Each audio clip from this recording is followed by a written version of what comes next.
Hi, everyone, and welcome to this webinar focusing on Cluster 2 in the Horizon Europe program on culture, creativity, and inclusive societies. My name is Jonas Toft Ludvigsen, and I'm a senior advisor here at the agency in the Office for Research and EU. And I'm gonna be taking you through this quite short webinar today on Cluster 2 with a focus on the work program for 2026 and 2027. I'm just going to change the slide here.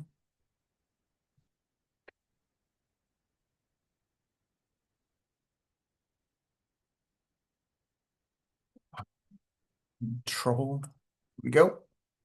There we go. Sorry. Yes, just a few housekeeping rules to begin with. This webinar is being recorded. Everyone's microphones are muted and the cameras are off. If you have questions, please send them to us via email afterwards, since this is a quite brief webinar and we don't have a lot of time. If you have any technical issues or comments, please use the chat here in Zoom. Now, just the agenda. I'll be saying something very briefly about the Cluster 2 in general. Then we'll dive into the work program. It will be an overview, looking at a bit about the budgets and deadlines and the calls and the three destinations. And then we'll have a closer look at the European Partnership on Social Transformations and Resilience, which is a part of this work program. And then we'll close off with some info about where to find out more about the work program. Yes, so the Cluster 2 program aims to meet the priorities and certain EU goals that you see here encapsulated in these three areas of intervention. Firstly, we have democracy and governance.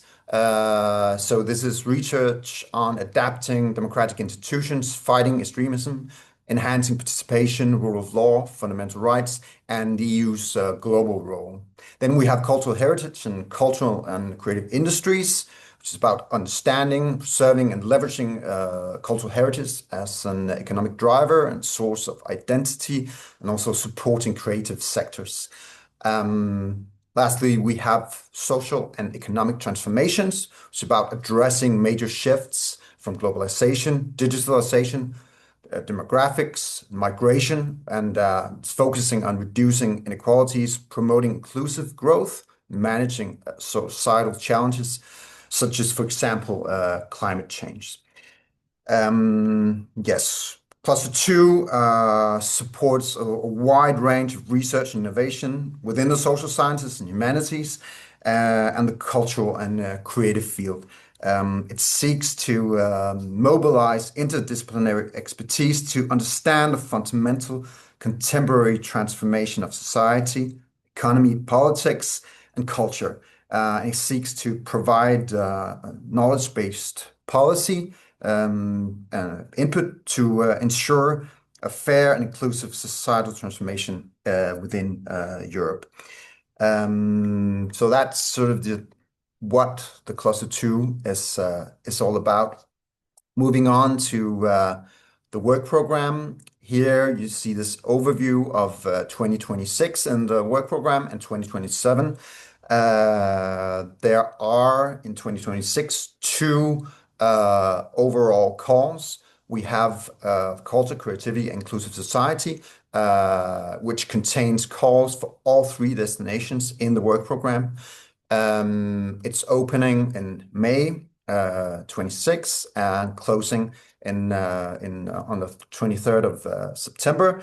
And as you can see, it has a budget of almost 300 million euros.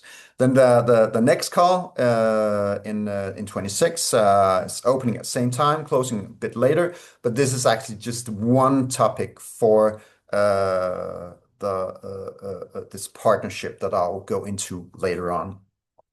Then we have 2027. Again, we have two calls. The first one is quite similar to the call in 2026. Also opening in May, closing in September, and has a budget of 277 million euros. And the second call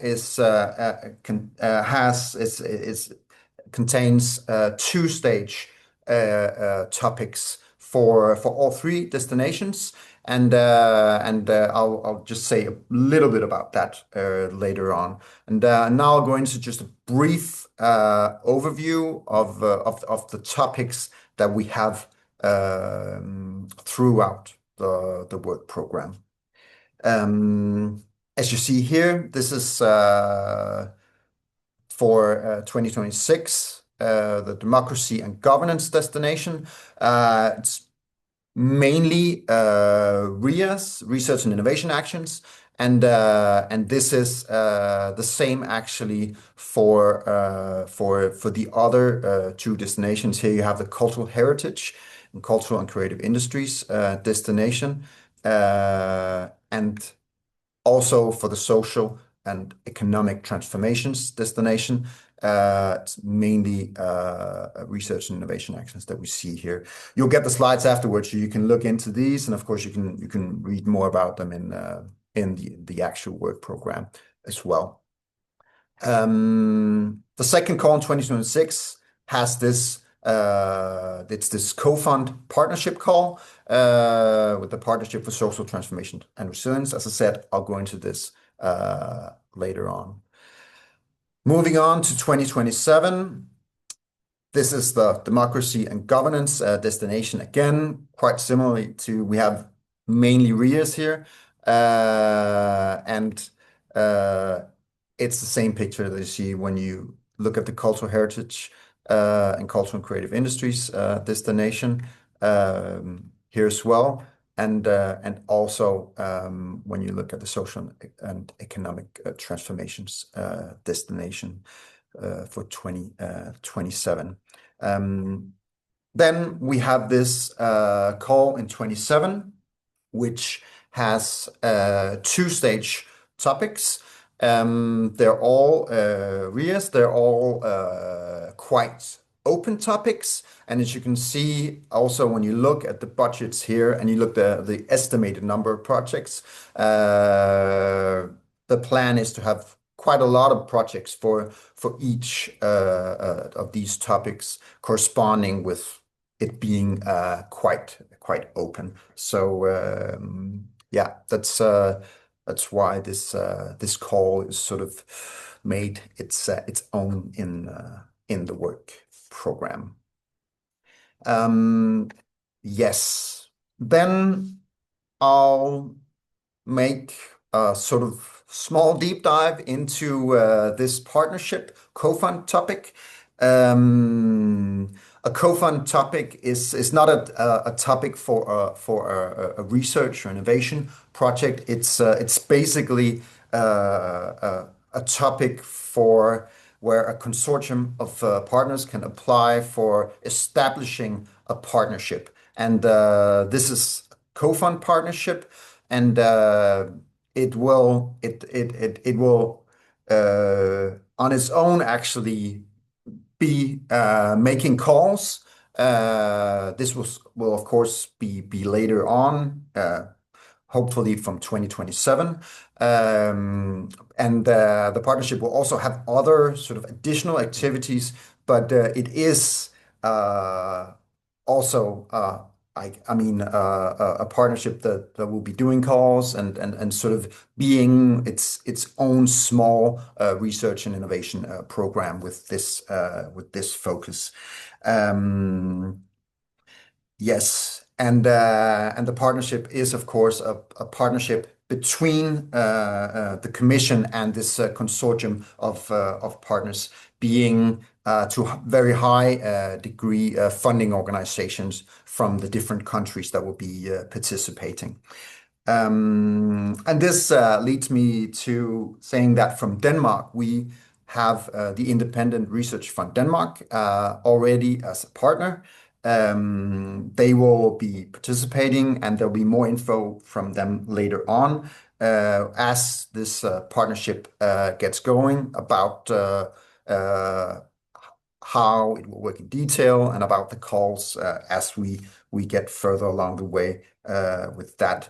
Right now, it's still since the application sort of to establish this partnership is in 2026. It's still open for other partners and also from Denmark.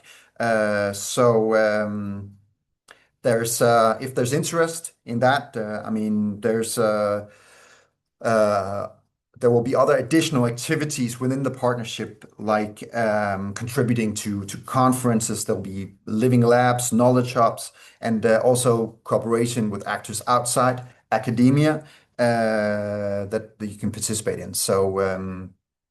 And if you want to influence this partnership, that's also still possible. There are still meetings going on, and there's this Foresight platform where you can contribute as well. So there's still a possibility there. The partnership is being prepared, and everything's not determined.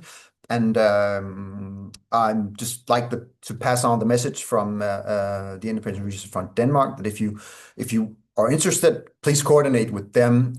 Also, if you want to know more, the email address is here on this slide, as you can see.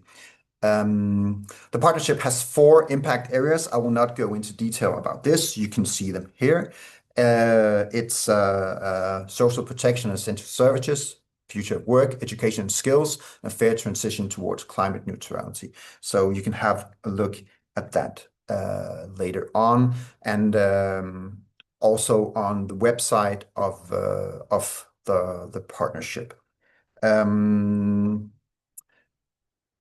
The expected partners, as I said, are funding organizations, ministries, national public agencies, but also universities and research institutions can participate, and other kinds of actors. The National Science Center Poland are coordinating the application and this partnership. The partnership is expected to begin its activities in 2027, as I said, and it will run on to 2034. They'll be planning, at the moment, they're planning to have 6 calls throughout the years, which will be for the duration of the partnership there. Yes. So that was a little bit about that partnership. Then I would also like to say that the European Commission, they have an info day coming up in March, and I would urge you to have a look at that. And it will be an online event, and they typically go into topics, so it's quite a deep dive that you find there. Then we also have Net for Society. It's the NCPs for the cluster. They have this forum, and they also have brokerage events and other things going on that you can have a look at here. There are links here in the slide. Then I would just lastly like to say that we here at the agency sometimes call us also Eurocenter, and here is a little bit about what we offer, what we can help with, advising on funding opportunities, financial legal matters in Horizon Europe. We also sometimes do client meetings, and then we do, of course, these webinars and sometimes networking events and other kind of things. Here you have an overview of the Danish NCPs. Please reach out to us with your questions. And yes, that was it for this webinar. And yes, if you have questions, you're welcome to contact us later. So thank you very much.